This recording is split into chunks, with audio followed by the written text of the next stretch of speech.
ನಮ್ಮ ಕರ್ನಾಟಕ ಸರ್ಕಾರ ನಡೆಸುವಂಥ ಟಿ ಪರೀಕ್ಷೆಯಲ್ಲಿ ಇಂಗ್ಲೀಷ್ ಭಾಷೆ ಮೇಲೆ 30 ಅಂಕದ ಪ್ರಶ್ನೆಗಳನ್ನು ಕೇಳ್ತಾರೆ. ಆ 30 ಅಂಕದ ಪ್ರಶ್ನೆಗಳು ಯಾವ ಟಾಪಿಕ್ ಮೇಲೆ ಬರ್ತವೆ ಮತ್ತು ಅವುಗಳನ್ನ ಹೇಗೆ ನಾವು ಈಸಿಯಾಗಿ ಉತ್ತರಿಸಿ ಮಾರ್ಕ್ಸನ್ನು ಪಡ್ಕೋಬೋದು ಅನ್ನೋ ವಿಚಾರ ಇಟ್ಕೊಂಡು ಈ ವಿಡಿಯೋ ಸೀರೀಸ್ಗಳನ್ನ ಮಾಡ್ತಾಯಿದ್ದೀನಿ ಫ್ರೆಂಡ್ಸ್. ಈ ರೀತಿಯ ವಿಡಿಯೋಗಳು ಅಪರೂಪ, ಯಾಕಂದರೆ ನಾವು ಇಂಗ್ಲೀಷ್ ಗ್ರಾಮರ್ದ ಯಾವುದೋ ಒಂದು ಟಾಪಿಕ್ ಹೇಳ್ತೀವಿ, ಅದಕ್ಕೆ CET ಅಂತ ಹೆಸರು ಕೊಡ್ತೀವಿ. ಓಕೆ, ಅದು ಸರಿ. ಬಟ್ ನಮ್ಮ ಕರ್ನಾಟಕ ಗೌರ್ಮೆಂಟ್ ಏನು TET ಪ್ರಿಸ್ಕ್ರೈಬ್ಡ್ ಸಿಲೆಬಸ್ ಇದೆಯಲ್ಲ, ಅದರ ಮೇಲೇ ನಾನು ವಿಡಿಯೋಗಳನ್ನ ಮಾಡ್ತಾ ಹೋಗ್ತಿದ್ದೀನಿ. ಇವಾಗ ಇದು ಮೊದಲೇ ವಿಡಿಯೋ ತೆಗೆದುಕೊಳ್ಳಿ, ಇಂಗ್ಲೀಷ್ ಲ್ಯಾಂಗ್ವೇಜ್ ಕಾಂಪ್ರಿಹೆನ್ಷನ್ ಮೇಲೆ ಈ ವಿಡಿಯೋ ಸ್ಟಾರ್ಟ್ ಮಾಡಿದ್ದೀನಿ. ಸೊ ಮುಂದಿನ ವಿಡಿಯೋದಲ್ಲಿ ನಾನು ಮೆಥಡ್ದ ಯಾವುದಾದ್ರೂ ಒಂದು ಟಾಪಿಕ್ ಮೇಲೆ ವಿಡಿಯೋ ಮಾಡ್ತಾ ಹೋಗ್ತೀನಿ. ನೀವು ಸ್ಟೆಪ್ ಬೈ ಸ್ಟೆಪ್ ವಿಡಿಯೋ ನೋಡ್ತಾ ಹೋದಲ್ಲಿ TETದಲ್ಲಿ ಇಂಗ್ಲೀಷ್ ಭಾಷೆ ಮೇಲೆ ಕೇಳುವಂಥ ಪ್ರಶ್ನೆಗಳಿಗೆ ನೀವು ಆರಾಮಾಗಿ ಉತ್ತರಿಸಬಲ್ಲಿರಿ. So without wasting time, let us have a look on my video. Friends, ನಿಮಗೆಲ್ಲರಿಗೂ ಗೊತ್ತು, ನಾನು ಆಗಲೇ ಹೇಳಿದೆ, ಇಂಗ್ಲೀಷ್ ಭಾಷೆ ಮೇಲೆ ಏನು 30 ಅಂಕದ ಪ್ರಶ್ನೆ ಕೇಳ್ತಾರೆ ಲ್ಯಾಂಗ್ವೇಜ್ 2ದಲ್ಲಿ. ಸೊ ಲ್ಯಾಂಗ್ವೇಜ್ ಕಾಂಪ್ರಿಹೆನ್ಷನ್ ಮೇಲೆ 15 ಮಾರ್ಕ್ಸನ್ನು ಕೇಳ್ತಾರೆ. ಇದೆಲ್ಲರಿಗೂ ನಿಮ್ಗೆ ಗೊತ್ತಿದ್ದದೆ, ಸ್ವಲ್ಪ ಅದನ್ನು ಕ್ಲಿಯರ್ ಮಾಡ್ಕೊಂಡು ಮುಂದೆ ಹೋಗೋಣ. ಸೊ ಲ್ಯಾಂಗ್ವೇಜ್ ಕಾಂಪ್ರಿಹೆನ್ಷನ್ ಅಂತ ಏನಿದೆಯಲ್ಲ, ಅದರ ಮೇಲೆ 15 ಮಾರ್ಕ್ಸ್ಗಳನ್ನು ಕೇಳ್ತಾರೆ. ಸರ್, ಲ್ಯಾಂಗ್ವೇಜ್ ಕಾಂಪ್ರಿಹೆನ್ಷನ್ ಅಂದರೆ ಏನು? ಸೊ ಯಾವ ರೀತಿ ಇರುತ್ತೆ? ಸೊ ಅದನ್ನೆಲ್ಲ ಮುಂದೆ ನೋಡೋಣ. ಲ್ಯಾಂಗ್ವೇಜ್ ಕಾಂಪ್ರಿಹೆನ್ಷನ್ ಮೇಲೆ 15 ಮಾರ್ಕ್ಸನ್ನು ಕೇಳ್ತಾರೆ. ಸೊ ಕಾಂಪ್ರಿಹೆನ್ಷನ್ ಅಂದರೆ ಗ್ರಹಿಕೆ, ಅಂಡರ್ಸ್ಟ್ಯಾಂಡಿಂಗ್. ನೀವು ಭಾಷೆಯನ್ನು ಎಷ್ಟರ ಮಟ್ಟಿಗೆ ಅಂಡರ್ಸ್ಟ್ಯಾಂಡಿಂಗ್ ಮಾಡ್ಕೋತೀರಿ, ಕಾಂಪ್ರಿಹೆನ್ಷನ್ ಮಾಡ್ಕೋತೀರಿ ಅನ್ನೋದ್ರ ಮೇಲೇ 15 ಮಾರ್ಕ್ಸನ್ನು ಕೇಳ್ತಾರೆ. So comprehension means the ability to understand something. So ನಿಮ್ಮ ಸಾಮರ್ಥ್ಯವನ್ನು ಚೆಕ್ ಮಾಡಲಿಕ್ಕಾಗಿರುವಂಥ ಈ 15 ಮಾರ್ಕ್ಸ್ಗಳು ಇರ್ತವೆ. ಆಮೇಲೆ ಸರ್ ಏನೇನು ಕೇಳ್ತಾರೆ ಅದರಲ್ಲಿ ಅಂತಂದರೆ, ರೀಡಿಂಗ್ ಅನ್ಸೀನ್ ಪ್ಯಾಸೇಜಸ್, ಇದನ್ನು ಒಂದು ನೆನಪಲ್ಲಿ ಇಟ್ಕೊಳ್ರಿ. ಇಲ್ಲಿ ಕೇಳೋದು 15 ಮಾರ್ಕ್ಸ್ಗಳನ್ನ ಅನ್ಸೀನ್ ಪ್ಯಾಸೇಜ್ಗಳು ಇರ್ತವೆ. ಯಾವ ಪ್ಯಾಸೇಜ್ಗಳು ನಿಮಗೆ ರಿಪೀಟ್ ಆಗಿ ಬರೋದಿಲ್ಲ, ಲಾಸ್ಟ್ ಇಯರ್ದು ಅಥವಾ ಯಾವುದೋ ಒಂದು ಪ್ಯಾಸೇಜ್ನ ರಿಪೀಟ್ ಕೊಡೋದಿಲ್ಲ, ಅದನ್ನ ನೆನಪಲ್ಲಿ ಇಟ್ಕೊಳ್ರಿ ಫ್ರೆಂಡ್ಸ್. ರೀಡಿಂಗ್ ಅನ್ಸೀನ್ ಪ್ಯಾಸೇಜ್ ಇರ್ತವೆ. ಹಾಗಾದರೆ ರೀಡಿಂಗ್ ಅನ್ಸೀನ್ ಪ್ಯಾಸೇಜ್ ಅಂದರೆ ನಾವು ಎಂದೂ ಬರದೇ ಇರುವಂಥವು, ಈ ಎಕ್ಸಾಮ್ಸ್ಗಳಿಗೆ ಬರದೇ ಇರುವಂಥವು ತಂದು ಇಟ್ಟಿರ್ತಾರೆ. ಹಾಗಾದರೆ ಏನು ಇರ್ತದೆ ಅಂದರೆ, ಅದು answering the question based on the given unseen passage. ಅದು ನಾವು ಆನ್ಸರ್ ಮಾಡಬೇಕು. ಅವ್ರು ಪ್ಯಾಸೇಜ್ ಕೊಟ್ಟಿರ್ತಾರೆ, ಅದರಲ್ಲಿ ಆನ್ಸರನ್ನು ಹುಡುಕಬೇಕು. ಯಾವ ಅನ್ಸೀನ್ ಪ್ಯಾಸೇಜ್ಗಳಂದರೆ ಯಾವನ್ನ ಕೇಳ್ಬೋದು? ಪ್ರೋಸನ್ನ ಕೇಳ್ಬೋದು. ಪ್ರೋಸ್ ಅಂದರೆ ಗದ್ಯವನ್ನು ಕೇಳ್ಬೋದು, ಡ್ರಾಮಾವನ್ನು ಕೇಳ್ಬೋದು, ನಾಟಕವನ್ನು ಕೇಳ್ಬೋದು ಮತ್ತು ಪೋಯಮ್ ಮೇಲೂ ಕೇಳ್ಬೋದು. ಈವನ್ ಆರ್ಟಿಕಲ್ಸ್ನೂ ಕೂಡ ಕೇಳೋ ಸಾಧ್ಯತೆ ಇರುತ್ತೆ. ಸೊ ಎಕ್ಸಾಂಪಲ್ ಸೈಂಟಿಫಿಕ್ ಆರ್ಟಿಕಲ್ಸ್ ಇರ್ತಾವಲ್ಲ, ಅವುಗಳ ಮೇಲೂ ಅದನ್ನು ಕೊಟ್ಟು ಅದನ್ನು ಮೇಲೂ ಕೇಳ್ಬೋದು. ಪ್ರೋಸ್ ಮೇಲೆ ಕೇಳ್ತಾನೆ, ಡ್ರಾಮಾ ಅಂತ ಕೇಳ್ತಾನೆ, ಪೋಯಟ್ರಿ ಮೇಲೆ ಅಂತ ಕ್ಲಿಯರಾಗಿ ಕೊಟ್ಟು ಬಿಟ್ಟಿದ್ದಾರೆ. ಸೊ ಇವುಗಳ ಮೇಲೇ ಆತ 15 ಮಾರ್ಕ್ಸನ್ನ ಕೇಳ್ತಾನೆ. ಸೊ ಇವಾಗ 8 ಮಾರ್ಕ್ಸ್ ಪ್ರೋಸಿಗೆ ಕೇಳಿದ್ರೆ 7 ಮಾರ್ಕ್ಸ್ ಪೋಯಮಿಗೆ ಕೇಳ್ಬೋದು. ಹೀಗೆ ಒಟ್ಟು ಟೋಟಲಾಗಿ 15 ಮಾರ್ಕ್ಸ್ ನಿಮಗೆ ಈ ಲ್ಯಾಂಗ್ವೇಜ್ ಕಾಂಪ್ರಿಹೆನ್ಷನ್ ಮೇಲೆ ಇರ್ತವೆ. ನೋಡಿ, ನೀಡಲಾದ ಗದ್ಯ, ನಾಟಕ, ಪದ್ಯ ಭಾಗವನ್ನು ಓದಿ ಕೊಟ್ಟಂಥ ಪ್ರಶ್ನೆಗಳನ್ನ ಉತ್ತರಿಸೋದು ನಿಮ್ಮ ಕರ್ತವ್ಯವಾಗಿರ್ತದೆ. ಗದ್ಯ ಕೊಡ್ಬೋದು, ನಾಟಕ ಕೊಡ್ಬೋದು, ಪದ್ಯ ಕೊಡ್ಬೋದು. ಓಕೆ, ಸೊ ಈ 3ರಲ್ಲಿ 2 ಕೊಡ್ತಾನೆ. ಗದ್ಯ ಕೊಟ್ಟು ಪದ್ಯ ಕೊಡ್ಬೋದು ಅಥವಾ ನಾಟಕ ಕೊಟ್ಟು ಪದ್ಯ ಕೊಡ್ಬೋದು. ನಾವು ಎಕ್ಸ್ಪೆಕ್ಟ್ ಮಾಡೋದೇನೆಂದರೆ, ಒಂದು ಗದ್ಯ ಅಥವಾ ನಾಟಕ ಇರುತ್ತೆ ಮತ್ತು ಒಂದು ಪದ್ಯನ ಕೊಡೋ ಸಾಧ್ಯತೆ ಹೆಚ್ಚಾಗಿರುತ್ತೆ. ಸೊ ಅದು ನಾವು ಎಕ್ಸ್ಪೆಕ್ಟ್ ಮಾಡ್ಬೋದು. ಹಾಗಾದರೆ ಭಾಷಾ ಗ್ರಹಿಕೆ ಅಂದರೆ ಏನು? ನಾನು ಸಿಂಪಲ್ ಆಗಿ ಹೇಳ್ತೀನಿ, ಪ್ರಶ್ನೆಗಳನ್ನು ಅರ್ಥೈಸಿಕೊಳ್ಳುವುದು. ಇದರಲ್ಲಿ ಪ್ರಶ್ನೆಗಳನ್ನು ಅರ್ಥೈಸಿಕೊಳ್ಳೋದು ಅಂದರೆ ಕೇವಲ ಅದರಲ್ಲಿನ ಕ್ವಶನ್ಸ್ ಕೇಳ್ತಾರಂತ ಅನ್ಕೋಬೇಡಿ. ವ್ಯಾಕರಣದ ಕ್ವಶನು ಕೂಡ ಕೇಳ್ಬೋದು ಹಾಗೂ ಭಾಷಾ ಸಮರ್ಥನ ಒಳಗೊಂಡಿರ್ತವೆ ನೋಡಿ. ಸೊ ಲ್ಯಾಂಗ್ವೇಜ್ ಎಬಿಲಿಟಿ ಕೂಡ ಇರ್ತದೆ ಮತ್ತು ಗ್ರಾಮರ್ ಕೂಡ ಇರುತ್ತೆ. ಸೊ ನಾನು ಗ್ರಾಮರ್ ಸಂಬಂಧಪಟ್ಟಂಥ ವಿಡಿಯೋಗಳನ್ನ ಮಾಡ್ತಾಯಿದ್ದೀನಿ. ಸೊ ಆಲ್ರೆಡಿ ಕ್ವಶನ್ ಟ್ಯಾಗ್ ಬಗ್ಗೆ ನಾನು ವಿಡಿಯೋಗಳನ್ನ ಮಾಡಿದ್ದೀನಿ. ಸೊ ಇದೇ ರೀತಿ ವಿಡಿಯೋಗಳನ್ನ ಮಾಡ್ತಾ ಇರ್ತೀನಿ, ಅದಕ್ಕೆ ನೀವು ಸಬ್ಸ್ಕ್ರೈಬ್ ಆಗಿ. ಸೊ ಅವು ಮುಂದಿನ ವಿಡಿಯೋಗಳು ನಿಮಗೆ ತಲುಪ್ತಾ ಇರ್ತವೆ. ಈಗ ಕ್ವಶನ್ ಟ್ಯಾಗ್ದ ವಿಡಿಯೋನ ನಾನು ಡಿಸ್ಕ್ರಿಪ್ಷನ್ ಬಾಕ್ಸಲ್ಲಿ ಕೊಟ್ಟಿದ್ದೀನಿ, ನೋಡ್ಕೊಳ್ರಿ. ಯಾವುದೇ ಕ್ವಶನ್ ಕೇಳಿದ್ರೂ ಆ 2 ವಿಡಿಯೋಗಳು ಏನಿದೆಯಲ್ಲ, ಪಾರ್ಟ್ 1 ಮತ್ತು ಪಾರ್ಟ್ 2, ಅದರಲ್ಲೇ ಕೇಳಬೇಕು. ಆ ರೀತಿ ನಾನು ವಿಡಿಯೋಗಳನ್ನ ಮಾಡಿದ್ದೀನಿ. ಈ ರೀತಿ ವ್ಯಾಕರಣ ಮೇಲೂ ಬೇರೆ ಬೇರೆ ಕ್ವಶನ್ಸ್, ಆ್ಯಂಟೋನಿಮ್ಸ್ಗಳ ಮೇಲೆ ಕೇಳ್ಬೋದು, ಸಿನಾನಿಮ್ಸ್ ಮೇಲೂ ಕೇಳ್ಬೋದು. ಸೊ ಒಟ್ಟು ಗ್ರಾಮರ್ ಟಾಪಿಕ್ನು ಒಂದು ಕ್ವಶನ್ಸ್ ಸೆಲೆಕ್ಟ್ ಮಾಡ್ಕೋತಾನೆ. ಆಮೇಲೆ ಭಾಷೆ ಸಮರ್ಥ ಗದ್ಯವು ಸಾಹಿತ್ಯಿಕ, ವೈಜ್ಞಾನಿಕ, ನಿರೂಪಣಾತ್ಮಕ ಅಥವಾ ವಿವರಣಾತ್ಮಕ ಗದ್ಯವಾಗಿರ್ಬೋದು. ನಾನು ಹೇಳಿದೆ ನಿಮಗೆ. ಸೊ ಇವನ್ ಆರ್ಟಿಕಲ್ಸ್ ಕೂಡ ಅಂತ ಹೇಳಿದೆ, ಅದು ಸಾಹಿತ್ಯ ಆಗಿರ್ಬೋದು, ವೈಜ್ಞಾನಿಕ ಆಗಿರ್ಬೋದು, ಅಥವಾ ನಿರೂಪಣಾತ್ಮಕ ಆಗಿರ್ಬೋದು ಮತ್ತು ವಿವರಣಾತ್ಮಕ ಗದ್ಯವಾಗಿರ್ಬೋದು ಅಂತ ಕ್ಲಿಯರಾಗಿ ಹೇಳ್ತಿದ್ದಾರೆ ನೋಡಿ. ಸೊ ಸೆಕೆಂಡ್ ಒನ್, ಅದು 15 ಮಾರ್ಕ್ಸ್ ಅಲ್ಲೇ ಆದರೆ, ಇನ್ನು 50 ಮಾರ್ಕ್ಸ್ ಎಲ್ಲಿರುತ್ತೆ ನಮಗೆ? ಲ್ಯಾಂಗ್ವೇಜ್ ಡೆವಲಪ್ಮೆಂಟ್ ಮೇಲೆ ಟೋಟಲಾಗಿ 15 ಮಾರ್ಕ್ಸನ್ನು ಕೇಳ್ತಾರೆ. ಸೊ ಏನು ನಾವು ಏನಂತ ಹೇಳ್ತೀವಿ ಅಂದರೆ ಭಾಷಾ ಬೆಳವಣಿಗೆ ಶೈಕ್ಷಣಿಕ ತಳಹದಿ ಅಂತ ನಾವು ಕರಿತೀವಿ. ನಾವು ಸಿಂಪಲಾಗಿ ಕೆಲವೊಬ್ಬರು ಮೆಥಡ್ ಅಂತಲೂ ಕರಿತೀವಿ, ಮೆಥಡಾಲಜಿ ಅಂತಲೂ ಕರಿತೀವಿ. ಆ ಮೆಥಡ್ ಮೇಲೆ 15 ಮಾರ್ಕ್ಸನ್ನು ಕೇಳ್ತಾರೆ. ಅದರಲ್ಲಿ ಟೀಚಿಂಗ್ ಮೆಥಡ್ ಅಂತ ನಾವು ಕರಿತೀವಿ. ಬೋಧನಾ ವಿಧಾನದಲ್ಲಿ ಏನೇನು ಬರುತ್ತೆ ಸರ್? ಕಲಿಕೆ ಬರ್ಬೋದು, ಗ್ರಹಿಕೆ ಬರ್ಬೋದು, ಭಾಷಾ ಬೋಧನಾ ತತ್ವಗಳು ಅಂತ ಬರ್ತಾವೆ. ಸೊ ಇನ್ನೂ ಹಲವಾರು ಟಾಪಿಕ್ಸ್ಗಳು ಬರ್ತವೆ. ನಾನು ಮುಂಚೆನೇ ಹೇಳಿದೆ, ಪ್ರತಿ ಟಾಪಿಕ್ ಮೇಲೂ ನಾನು ನೋಟ್ಸ್ ವಿಡಿಯೋಗಳನ್ನ ಮಾಡ್ತಾ ಹೋಗ್ತಿರ್ತೀನಿ. ಓಕೆ, ಟೋಟಲಾಗಿ 30 ಮಾರ್ಕ್ಸ್ ಆಯಿತು. ಅದಕ್ಕೆ 15 ಮಾರ್ಕ್ಸ್, ಇದಕ್ಕೆ 15 ಮಾರ್ಕ್ಸ್. ಓಕೆ, ಮೆಥಡ್ ಮೇಲೆ 15 ಮತ್ತು ಲ್ಯಾಂಗ್ವೇಜ್ ಕಾಂಪ್ರಿಹೆನ್ಷನ್ ಮೇಲೆ 15, ಟೋಟಲ್ 30 ಮಾರ್ಕ್ಸ್. ಹಾಗಾದರೆ ಲ್ಯಾಂಗ್ವೇಜ್ ಕಾಂಪ್ರಿಹೆನ್ಷನ್ ಮೇಲೆ 15 ಮಾರ್ಕ್ಸ್ಗಳನ್ನು ಪಡ್ಕೋಬೇಕಾದ್ರೆ ಆ ಕಾಂಪ್ರಿಹೆನ್ಷನ್ ಕ್ವಶನ್ಸ್ಗಳಿಗೆ ನಾವು ಹೇಗೆ ಆನ್ಸರ್ ಮಾಡಬೇಕು? How to answer comprehension questions? ಗ್ರಹಿಕೆ ಪ್ರಶ್ನೆಗಳಿಗೆ ನಾವು ಹೇಗೆ ಉತ್ತರಿಸಬೇಕು? ಏನಾದರೂ ಮೆಥಡ್ ಇದೆಯಾ? ಈಸಿಯೆಸ್ಟ್ ಮೆಥಡ್ ಇದೆಯಾ? ಇದು ಎಲ್ಲರಿಗೂ ಕಾಡುವಂಥ ಪ್ರಶ್ನೆ. ಸೊ ಈಸಿಯಾಗಿ, ಸುಲಭವಾಗಿ, ಯಾಕಂದರೆ ನಾವು ಟೈಮ್ ಸೇವ್ ಮಾಡಬೇಕಾಗಿರುತ್ತೆ. ನಮಗೆ ಬೇಕಾಗಿದ್ದು ಆ ಕೇಳಿದಂಥ ಪ್ರಶ್ನೆಗಳಿಗೆ ಉತ್ತರ ಮಾತ್ರ. ಟೈಮ್ ಸೇವ್ ಆಗಬೇಕು ಮತ್ತು ನಮಗೆ ಅಂಕಗಳು ಸರಿಯಾಗಿ ಸಿಗಬೇಕು. ಅಂಥ ಮೆಥಡ್ ಯಾವುದಾದ್ರು ಇದೆಯಾ ಅಂತ ವಿಚಾರ ಮಾಡಿದಾಗ, ಸೊ ಇಲ್ಲಿ ಒಂದು ಮೆಥಡನ್ನು ಪ್ರಿಸ್ಕ್ರೈಬ್ ಮಾಡಿದ್ದೀನಿ, ಕೊಟ್ಟಿದ್ದೀನಿ. ನೋಡ್ರಿ, let us see that method. ಆ ಮೆಥಡ್ಗೆ ನಾನು RQRTFARA ಅಂತ ಫಾರ್ಮುಲಾ ಹಾಕಿ ಕೊಟ್ಟಿದ್ದೀನಿ. ಇದೊಂದು ಫಾರ್ಮುಲಾ. ಈ ಮೆಥಡನ್ನು ನಾನು ಅಪ್ಲೈ ಮಾಡ್ತೀನಿ. ನಿಮಗೆ ಎಷ್ಟು ತಿಳಿತೋ ಗೊತ್ತಿಲ್ಲ ಇಲ್ಲಿ. ಸೊ ಇದು ಒಂದು ಸಲ ಸುಮ್ಮನೆ ನೋಡಿ. RQ ಅಂದರೆ ರೀಡ್ ದ ಕ್ವಶನ್ಸ್ ಅಂತೇಳಿ. ಸೊ ನಾನು ಅವಕ್ಕೆ ಎಕ್ಸ್ಪ್ಲನೇಷನ್ ಕೊಡ್ತಾ ಹೋಗ್ತೀನಿ. ಇದನ್ನು ಇಲ್ಲಿ ನೋಡಿದ್ರೆ ನಮಗೆ ಸರಿಯಾಗಿ ಗೊತ್ತಾಗಲ್ಲ. ಇದನ್ನು ನಾವು ಎಕ್ಸ್ಪ್ಲನೇಷನ್ ಮೂಲಕ ತಿಳಿಸೋಣ. ಇಲ್ಲಿ ನೋಡಿ, ನಾನು ಫಸ್ಟ್ ಏನು ಹೇಳ್ತೀನಿ ಅಂದರೆ, ಅನ್ಸಿನ್ ಪ್ಯಾಸೇಜ್ ಕೊಟ್ಟಿದ್ದಕ್ಕಾರ ನೀವು ದಯವಿಟ್ಟು ಯಾವುದನ್ನು ಓದಬೇಡಿ ಅಂತಂದರೆ ಕೊಟ್ಟಂಥ ಪ್ಯಾಸೇಜ್ನ ಡೈರೆಕ್ಟಾಗಿ ಓದಬೇಡಿ. ನಾನು ಹೇಳ್ತೀನಿ ಫಸ್ಟ್ ಮೆಥಡ್ ಏನಂತಾರೆ, ರೀಡ್ ದ ಕ್ವಶನ್ಸ್ ಅಂತ ಹೇಳ್ತೀನಿ. ಅದೇ ಹೆಂಗೆ ಸರ್, ಉಲ್ಟಾ ಆಗುತ್ತಲ್ಲ ಅಂತ ಅನ್ಕೋಬೇಡಿ. ಇದೊಂದು ಸಲ ಟ್ರೈ ಮಾಡಿ ನೋಡಿ. ಇಲ್ಲ ಸರ್, ನನಗೆ ಇಂಗ್ಲೀಷ್ ಚೆನ್ನಾಗಿ ಬರುತ್ತೆ, ನಾನು ಪ್ಯಾಸೇಜ್ನ ಓದಿ ನಾನು ಕ್ವಶನ್ ಆನ್ಸರ್ ಕಂಡುಹಿಡ್ತೀನಿ ಅಂದರೆ ಓಕೆ. ಸೊ ಅದು ಆ ರೀತಿ ಇದ್ರೂ ಕೂಡ ಏನೂ ತೊಂದರೆ ಇಲ್ಲ. ಬಟ್ ಈ ಮೆಥಡನ್ನು ಕೂಡ ಅಪ್ಲೈ ಮಾಡಿ ನೋಡ್ಬೋದು. ಇದರಿಂದ ನಿಮಗೆ ಟೈಮ್ ಭಾಳಷ್ಟು ಸೇವ್ ಆಗುತ್ತೆ. ಯಾಕಂದ್ರೆ ನಮಗೆ ಬೇಕಾಗಿದ್ದೇ ಆತ ಕೇಳಿದಂಥ ಕ್ವಶನ್ಗಳಿಗೆ ಆನ್ಸರ್ಸ್ ಮಾತ್ರ. ಓಕೆ, ಸೊ ಅದಕ್ಕಾಗಿ ಫಸ್ಟ್ ರೀಡ್ ದ ಕ್ವಶನ್ಸ್ ಅಂತ ಹೇಳ್ತೀನಿ. ಹಾಗಾದ್ರೆ ಕ್ವಶನ್ಸ್ ಓದಬೇಕಾದ್ರೆ try to understand the questions. ದಯವಿಟ್ಟು ಆ ಕ್ವಶನ್ಸ್ಗಳನ್ನ ಕಂಪ್ಲೀಟ್ ಅಥವಾ ಕ್ವಶನ್ಸ್ ಜಸ್ಟ್ ಏನಿದೆ ಸೊ ಅದನ್ನು ಅರ್ಥ ಮಾಡ್ಕೊಳ್ಳೋಕ್ಕೆ ಪ್ರಯತ್ನ ಮಾಡಿ.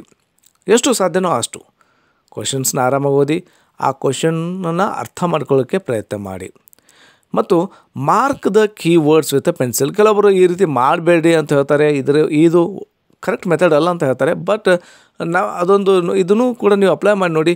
ಕ್ವಶನ್ಸ್ ಓದ್ಬೇಕಾದ್ರೆ ಆ ಕ್ವಶನ್ಸಲ್ಲಿ ಯಾವುದೋ ಒಂದು ಇಂಪಾರ್ಟೆಂಟ್ ವರ್ಡ್ ಅನ್ನಿಸ್ತಾ, ಬಹುಶಃ ಅದು ಸ್ಪೆಷಲ್ ಅನ್ನಿಸ್ತಾ, ಅಂಥ ವರ್ಡ್ಸ್ ನಿಮಗೆ ಏನಾದರೂ ಸಿಕ್ಕರೆ ಅದಕ್ಕೆ ಅಂಡರ್ಲೈನ್ ಮಾಡಿ ಸ್ವಲ್ಪ ನೆನಪದಲ್ಲಿ ಇಟ್ಕೊಳ್ಳೋಕ್ಕೆ ಪ್ರಯತ್ನ ಪಡಿ ಅಷ್ಟೇ. ಆದರೆ ಬ್ಯಾಡ್ ಮಾಡಂತ ಹೇಳ್ತಾ ಇಲ್ಲ, ಮೆಮೊರೈಸ್ ಮಾಡಂತ ಹೇಳ್ತಾ ಇಲ್ಲ ನಾನು.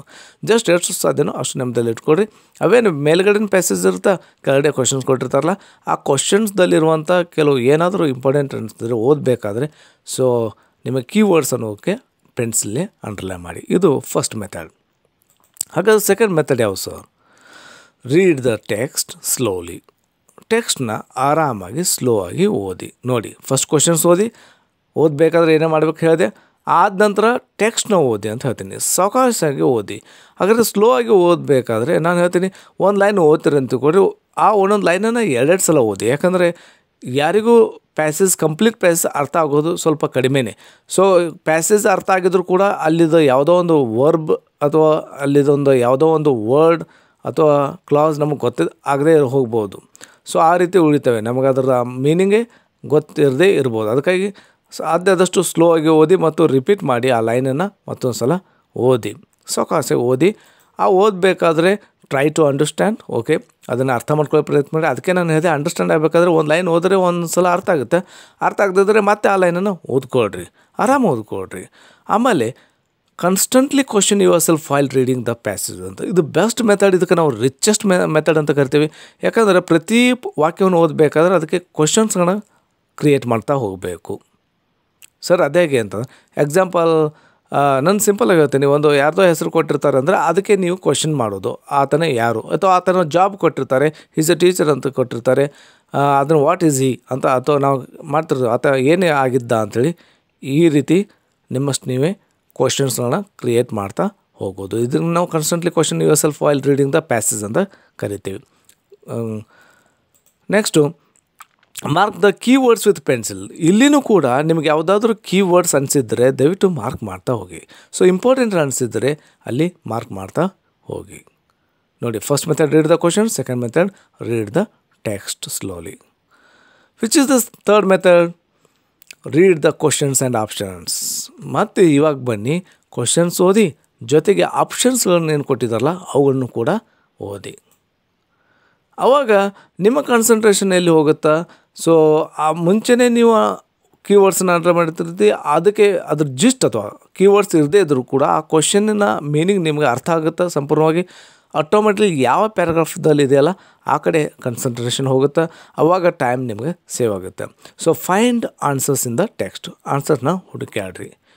ಓಕೆ, ಹುಡುಕಾಡಬೇಕಾದ್ರೆ ನೆಮ್ಮದಲ್ಲಿ ಇಟ್ಕೊಳ್ರಿ. Do not use outside knowledge. ಆ ಪ್ಯಾಸೇಜ್ದಲ್ಲಿ ಅವರು ಏನು ಹೇಳಲಿಕ್ಕೆ ಪ್ರಯತ್ನ ಪಟ್ಟಿದ್ದಾರೋ ಅದರ ಬಗ್ಗೆ ಮಾತ್ರ ವಿಚಾರ ಮಾಡಿ ಅದರಲ್ಲಿ ಮಾತ್ರ ಆನ್ಸರ್ನ ಹುಡುಕಾಡಬೇಕು. ಅದನ್ನು ಬಿಟ್ಟು ನಮ್ಮ ಔಟ್ಸೈಡ್ ನಾಲೆಜ್ನ ಅಪ್ಲೈ ಮಾಡಲಿಕ್ಕೆ ಹೋಗಬೇಡ್ರಿ. ಅದೊಂದು ಬಹಳಷ್ಟು ಮಿಸ್ಟೇಕ್ ಆಗುತ್ತೆ. ಅಂಥವಿಗೆ ಏನೇ ಇಲ್ದಿದ್ರು 2-3 ಮಾರ್ಕ್ಸ್ಗಳು ಇಲ್ಲೇ ಕಟ್ಟಾಗ್ತವೆ. ನಾವು ಆ ಪ್ಯಾಸೇಜನ್ನ ನಮ್ಮ ಮನಸ್ಸಲ್ಲಿ ಅಂದ್ಕೊಂಡು ಅದ್ರ ಬಗ್ಗೆ ನಾವೇ ಇಮ್ಯಾಜಿನ್ ಮಾಡ್ಕೊಂಡು ಆನ್ಸರ್ ಮಾಡ್ತಿರ್ತೇವೆ. ಈ ರೀತಿ ಆಗ್ತಿರ್ತಾವೆ. ಸೊ ಆ ರೀತಿ ಮಾಡಲಿಕ್ಕೆ ಹೋಗಬೇಡಿ. Do not use outside knowledge. And do not think the correct option would come from outside the passage. ಇದು ಸಾಧ್ಯನೇ ಇಲ್ಲ. ಕರೆಕ್ಟ್ ಆಪ್ಷನ್ ಯಾವುದೋ ಬೇರೆ ಈ ಪ್ಯಾಸೇಜ್ ಬಿಟ್ಟು ಯಾವುದೋ ಒಂದು ಬರುತ್ತೆ ಅಂತ ಮಾತ್ರ ನೀವು ಅನ್ಕೋಬೇಡಿ. ಸೊ ಫಿಫ್ತ್ ಒನ್, ಇದೊಂದು last, opening and closing paragraphs require extra focus ಅಂತ ಹೇಳ್ತೀವಿ ನಾವು. ಆ ಫಸ್ಟ್ ಪ್ಯಾರಾಗ್ರಾಫ್ ಏನು ಕೊಟ್ಟಿರ್ತಾರಲ್ಲ ಮತ್ತು ಕ್ಲೋಸಿಂಗ್ ಪ್ಯಾರಾಗ್ರಾಫ್ ಕಡೆ ಜಾಸ್ತಿ ಗಮನ ಕೊಡಿ. ಸೊ ಅವ್ರು ಏನು ಹೇಳ್ಬೇಕಂತಿರ್ತಾರೆ ಅದನ್ನು ಎಂಡ್ ಹೇಗೆ ಮಾಡ್ಬೇಕಂದಿರ್ತಾರೆ. ಸೊ ಅದರಲ್ಲಿ ಜಾಸ್ತಿ ಮೀನಿಂಗ್ ಇರುತ್ತೆ ಅಂಥೇಳಿ ಅದಕ್ಕೋಸ್ಕರ ನೀವು ಅದಕ್ಕೆ ಜಾಸ್ತಿ ಫೋಕಸ್ ಮಾಡಿ. ಸೊ ನಾನು ಇದನ್ನೇ ಶಾರ್ಟ್ಗಳು ಕೊಟ್ಟಿದ್ದೀನಿ. ಆರ್ ಕ್ಯೂ ಅಂದರೆ ರೀಡ್ ದ ಕ್ವಶನ್ಸ್. ಓಕೆ, ಆಮೇಲೆ ಫೈಂಡ್ ಆನ್ಸರ್ಸ್ FA. ಈ ರೀತಿ ಅದನ್ನೇ ಶಾರ್ಟ್ಕಟ್ಟಾಗಿ ಫಸ್ಟಿಗೆ ಕೊಟ್ಟಿದ್ದೀನಿ. ಮತ್ತು ಆನ್ಸರ್ ಸಿಕ್ಕ ತಕ್ಷಣ review the answer at least toys ಅಂತ ಹೇಳ್ತೀವಿ ನಾವು. ಯಾಕಂದ್ರೆ ಸಿಕ್ಕ ತಕ್ಷಣ ಪಟ್ನೆ ಹಾಕಿಬಿಡಬೇಡಿ. ಸೊ ಅದನ್ನು ಆನ್ಸರನ್ನು ರಿವ್ಯೂ ಮಾಡಿ ಅಟ್ಲೀಸ್ಟ್ ಟಾಯ್ಸ್ ಸಲ ವಿಚಾರ ಮಾಡಿ ಅದಕ್ಕೆ ಆನ್ಸರ್ ಹಾಕಿ. ಸೊ ಇಷ್ಟೆಲ್ಲ ನೀವು ಫಾಸ್ಟಾಗಿ ಮಾಡಬೇಕಂತ ಟೈಮ್ ಕಡೆನೂ ಗಮನ ಕೊಡಬೇಕಾಗ್ತದೆ. ಸೊ ಅದು ಹೇಗೆ ಬರುತ್ತೆ ಅಂತಂದರೆ ಬೈ ಪ್ರಾಕ್ಟೀಸ್ ಓನ್ಲಿ. ನಾವು ಯಾವ ರೀತಿ ಎಕ್ಸ್ಪೀರಿಯೆನ್ಸ್ ಆಗ್ತಾ ಹೋಗ್ತೇವೆ, ಸೊ ಯಾವ ರೀತಿ ನಾವು ಪ್ಯಾಸೇಜ್ಗಳನ್ನ ಬಿಡಿಸ್ತಾ ಹೋಗ್ತೇವೆ, ಆವಾಗ ಮಾತ್ರ ಈ ರೀತಿ ನಿಮ್ಮ ಅನುಭವ ಆಗಲಿಕ್ಕೆ ಸಾಧ್ಯ. ಹಾಗಾದರೆ ಅದರದ್ದೊಂದು ಎಕ್ಸಾಂಪಲ್ ಮಾಡಿ ತೋರಿಸಿ ಸರ್, ಯಾವ ರೀತಿ ನಾವು ಆನ್ಸರ್ಸ್ನ ಮಾಡ್ತೀವಿ ಅಂದರೆ ಈ ರೀತಿ ಕೊಟ್ಟಿರ್ತಾರೆ ನಿಮಗೆ. ಪಾರ್ಟ್ 2 ಲ್ಯಾಂಗ್ವೇಜ್ 2 ಅಂತ ಕೊಟ್ಟಿರ್ತಾರೆ, ಇಂಗ್ಲೀಷ್ ಅಂತ ಕೊಟ್ಟಿರ್ತಾರೆ. Read the given passage and answer the questions ಅಂತ ಕೊಟ್ಟಿರ್ತಾರೆ. So read the given passage and answer the questions, question number 31 to 38 that follow by selecting the most appropriate option ಅಂತ ಕೊಟ್ಟಿರ್ತಾರೆ. ಕೊಟ್ಟು ಈ ರೀತಿ ಕೊಟ್ಟಿರ್ತಾರೆ. ಇದನ್ನು ನೀವು ಓದಲಿಕ್ಕೆ ಹೋಗಬೇಡಿ ಅಂತ ಹೇಳ್ತೀನಿ. ಹಾಗಾದ್ರೆ ನೀವು ಓದಿದೆ ಮತ್ತು ಏನು ಮಾಡಬೇಕಂದ್ರೆ, ಸೊ ಒಂದು ಟಾಪಿಕ್ ಇಟ್ಕೊಂಡು ನಾವು ಸ್ಟಾರ್ಟ್ ಮಾಡೋಣ. ಓಕೆ ಫ್ರೆಂಡ್ಸ್, ಅದನ್ನು ಆ ಮೆಥಡನ್ನು ಅಪ್ಲೈ ಮಾಡಿ ನೋಡೋಣ. ಇವಾಗ ಇದೊಂದು ಕ್ವಶನ್ ಪೇಪರ್ ತೆಗೆದುಕೊಂಡಿದ್ದೀನಿ. ಕ್ವಶನ್ ಪೇಪರ್ದಲ್ಲಿ ಒಂದು ಪ್ಯಾಸೇಜ್ ಕೊಡಲಾಗಿದೆ. ಸೊ ಈ ಪ್ಯಾಸೇಜನ್ನು ತೆಗೆದುಕೊಂಡು ನಾವು ಹೇಗೆ ನಾನು ಹೇಳಿದಂತೆ ಮೆಥಡನ್ನು ಅಪ್ಲೈ ಮಾಡೋಣ ಅಂತ ನೋಡೋಣ. ಇವಾಗ ಇದು ನೋಡಿ, ಲ್ಯಾಂಗ್ವೇಜ್ ಸೆಕೆಂಡ್ ಇಂಗ್ಲೀಷ್ ಭಾಷೆ ಮೇಲೆ ಒಂದು ಪ್ಯಾಸೇಜ್ ಕೊಟ್ಟಿದ್ದಾರೆ. ಸೊ ನಾನು I don't want to read the passage. So ನಾನು ಡೈರೆಕ್ಟ್ ಎಲ್ಲಿಗೆ ಹೋಗ್ತೀನಿ ಅಂದರೆ ಕ್ವಶನ್ಸ್ಗೆ ಹೋಗ್ತೀನಿ. ಕ್ವಶನ್ಸ್ಗೆ ಹೋಗಿ ನೋಡಿ ಈ ರೀತಿ ಮಾರ್ಕ್ ಮಾಡ್ತಾ ಹೋಗ್ತೀನಿ, ಅಥವಾ ಅಂಡರ್ಲೈನ್ ಬೇಕಾದ್ರೆ ಮಾಡ್ಬೋದು. ಈಗ 31st ಕ್ವಶನ್ ಇದೆ, Galileo could become A qualified mathematician ಅಂತಿದೆ. ಸೊ ನನಗೆ ಇದು ಏನೋ ಕ್ವಾಲಿಫೈಡ್ ಇಂಪಾರ್ಟೆಂಟ್ ಅನ್ನಿಸ್ತು, ಅದಕ್ಕಾಗಿ ಕ್ವಾಲಿಫೈಡ್ ಮ್ಯಾಥಮೆಟಿಷಿಯನ್ಗೆ ಅಂಡರ್ಲೈನ್ ಮಾಡಿದೆ. ಸೊ 32 ಕ್ವಶನ್ ನೋಡಿ, ಹಿ had a little bit of success with his invention ಅಂತಿದೆ. ಸೊ ನನಗೆ ಯಾಕೋ ಸಕ್ಸಸ್ ಮತ್ತು ಇನ್ವೆನ್ಷನ್ ಅನ್ನೋದು ಇಂಪಾರ್ಟೆಂಟ್ ಅನ್ನಿಸ್ತು. ಮತ್ತು ಅದು ಕ್ವಶನ್ ಇನ್ನೂ ಇದೆ ನೋಡಿ, ಹಿಯರ್ ಇನ್ವೆನ್ಷನ್ ಮೀನ್ಸ್ ಅಂತ. ಇನ್ವೆನ್ಷನ್ ಅಂದರೆ ಇಲ್ಲಿ ಏನು ಅಂತ ಕ್ವಶನ್ ಕೇಳಿದ್ದಾರೆ. ಸೊ ಅದಕ್ಕೆ ನಾನು ಅಂಡರ್ಲೈನ್ ಮಾಡ್ತೀನಿ. And 33 question, the first observations of the sky made by Galileo are ಅಂತ ಇದೆ. ದ ಫಸ್ಟ್ ಅಬ್ಸರ್ವೇಷನ್ ಅನ್ನೋದು ನನಗೆ ಇಂಪಾರ್ಟೆಂಟ್ ಅನಿಸೋದಕ್ಕೆ ಅಂಡರ್ಲೈನ್ ಮಾಡಿದ್ದೀನಿ. ಸೊ ನಾನು ಹೇಳಿದೆ ಮುಂಚೆನೇ, ಕ್ವಶನನ್ನು ಆದಷ್ಟು ಅರ್ಥ ಮಾಡ್ಕೊಳ್ಳೋಕ್ಕೆ ಪ್ರಯತ್ನ ಮಾಡಿ. ಅರ್ಥ ಆಗದೇ ಇದ್ದರೂ ಕೂಡ ಕೆಲವು ಯಾವುದಾದ್ರು ಕೀ ವರ್ಡ್ಸ್ ಅನಿಸಿದರೆ ಅದಕ್ಕೆ ಮಾರ್ಕ್ ಮಾಡ್ತಾ ಹೋಗಿ. ಆ್ಯಂಡ್ 34th ಕ್ವಶನ್ ನೋಡಿ, ಇಲ್ಲಿ Galileo invented telescope with 24 hours after the heard about scientist had invented ಅಂತ ಕ್ವಶನ್ ಇದೆ. ನನಗೆ ಟೆಲಿಸ್ಕೋಪ್ ವಿತ್ 24 hours ಅನ್ನೋದು ಇಂಪಾರ್ಟೆಂಟ್ ಅನಿಸ್ತು, ಅದಕ್ಕಾಗಿ ನಾನು ಅದಕ್ಕೆ ಅಂಡರ್ಲೈನ್ ಮಾಡಿದ್ದೀನಿ. ಸೊ ನೆಕ್ಸ್ಟ್ 35th ಕ್ವಶನ್ ನೋಡಿ. Galileo decided to work on one of his own inventions when he ಅಂತ ಕೊಟ್ಟಿದ್ದಾರೆ. So one of his own inventions ಅಥವಾ ಹೆಚ್ಚಿಗೂ ಅಂಡರ್ಲೈನ್ ಮಾಡ್ಕೋಬೋದು. ಸೊ ನಾನು ಮುಂಚೆನೂ ಹೇಳ್ತಾ ಇದ್ದೀನಿ, ಇದನ್ನು ಆದಷ್ಟು ನೆನಪಲ್ಲಿ ಇಟ್ಕೊಳ್ಳೋಕೆ ಪ್ರಯತ್ನ ಮಾಡಿ, ಆದರೆ ಬಾಯಟ್ ಮಾಡಲಿಕ್ಕೆ ಹೋಗಬೇಡಿ. ಇದನ್ನೇ ಬಾಯಟ್ ಮಾಡಿ ಅದನ್ನೇ ಸರ್ಚ್ ಮಾಡೋಕ್ಕೆ ಹೋಗಬೇಡಿ. ಸೊ ಎಷ್ಟು ಸಾಧ್ಯನೋ ಅಷ್ಟು ನೆನಪಲ್ಲಿ ಇಟ್ಕೊಳ್ರಿ. ಸೊ ಆ್ಯಂಡ್ 36th ಕ್ವಶನ್ ನೋಡಿ. According to the passage Galileo had made experiments with ಅಂತ ಇದೆ. ಸೊ ಗೆಲಿಲಿಯೋ ಪ್ರಕಾರ ಯಾವುದರೊಂದಿಗೆ ಆತ ಪ್ರಯೋಗ ಮಾಡಿದನು. ಎಕ್ಸ್ಪೆರಿಮೆಂಟ್ಸ್ ವಿತ್ ಅನ್ನೋದು ನನಗೆ ಅಂಡರ್ಲೈನ್ ಮಾಡಿದ್ದೀನಿ. And 37th question. Telescope is a device use to ಅಂತಿದೆ. ಇದೊಂದು ಡಿವೈಸ್ ಎದಕ್ಕಾಗಿ ಯೂಸ್ ಮಾಡಲ್ಪಡುತ್ತದೆ ಅಂತ ಕೇಳಿದ್ದಾರೆ. ಸೊ ಇಲ್ಲಿ ಆಪ್ಷನ್ಸ್ ಇದೆ, ನಾನು ಆಪ್ಷನ್ಸ್ ಕಡೆ ಲಕ್ಷ್ಯ ಕೊಡೋದಿಲ್ಲ, ಅದು ಡಿವೈಸ್ ಯೂಸ್ ಟು ಅನ್ನೋದನ್ನು ಅಂಡರ್ಲೈನ್ ಮಾಡ್ತೀನಿ. So the line from the passage which shows that Galileo was interested in math ಅಂತಿದೆ. ಸೊ ಗೆಲಿಲಿಯೋ ಯಾವ ಲೈನ್ ಮೂಲಕ ನಿಮ್ಗೆ ಗೊತ್ತಾಗುತ್ತೆ ಗೆಲಿಲಿಯೋ ಮ್ಯಾಥಮೆಟಿಕ್ಸಲ್ಲಿ ಇಂಟ್ರೆಸ್ಟ್ ಆಗಿದ್ದ ಅಂತೇಳಿ. ಸೊ ಇಷ್ಟನ್ನು ನಾನು ಅಂಡರ್ಲೈನ್ ಮಾಡ್ಕೊಂಡು then I go to the passage. So ಪ್ಯಾಸೇಜನ್ನು ಓದಲಿಕ್ಕೆ ಪ್ರಯತ್ನ ಮಾಡ್ತೀನಿ. ನಾನು ಮುಂಚೆನೇ ಹೇಳಿದೆ, ಪ್ಯಾಸೇಜನ್ನು ಓದಬೇಕಾದ್ರೆ ಸಾವಕಾಶ ಓದಿ, ನಿಧಾನವಾಗಿ ಓದಿ, try to understand the lines by lines and ಅಷ್ಟು ಏನು ಹೇಳಲಿಕ್ಕೆ ಪ್ರಯತ್ನ ಪಟ್ಟಿದ್ದವರು ಅದನ್ನು ಅರ್ಥ ಮಾಡ್ಕೊಳ್ಳೋಕೆ ಪ್ರಯತ್ನ ಮಾಡಿ. ಸೊ ಒಂದೊಂದು ಲೈನ್ನ 2 ಟೈಮ್ಸ್ನು ಕೂಡ ಓದ್ತಾ ಹೋಗ್ಬೋದು. ಈಗ ನೋಡಿ, ನಾನು ಫಸ್ಟ್ ಇಲ್ಲಿದೆ, Galileo Galilei was born in the year 1564 in the town of Pisa ಅಥವಾ ಪಿಸಾನ್ ಅಂತ ಕರಿಬೋದು, ಇಟಲಿದಲ್ಲಿ ಹುಟ್ಟಿದ ಅಂತ. ನಾನು ಇಂಪಾರ್ಟೆಂಟ್ ಅದು ಈ ರೀತಿ ಮಾರ್ಕ್ ಮಾಡ್ತಾ ಹೋಗ್ತೀನಿ. ಸೊ ಆತ ಪಿಸಾದಲ್ಲಿ ಹುಟ್ಟಿದ, ಅದು ಡೇಟ್ ಆಫ್ ಬರ್ತ್ ಕೊಟ್ಟಿದ್ದಾರೆ, ಸೊ ಬರ್ತ್ ಪ್ಲೇಸ್ ಕೊಟ್ಟಿದ್ದಾರೆ, ಇಯರ್ ಕೊಟ್ಟಿದ್ದಾರೆ.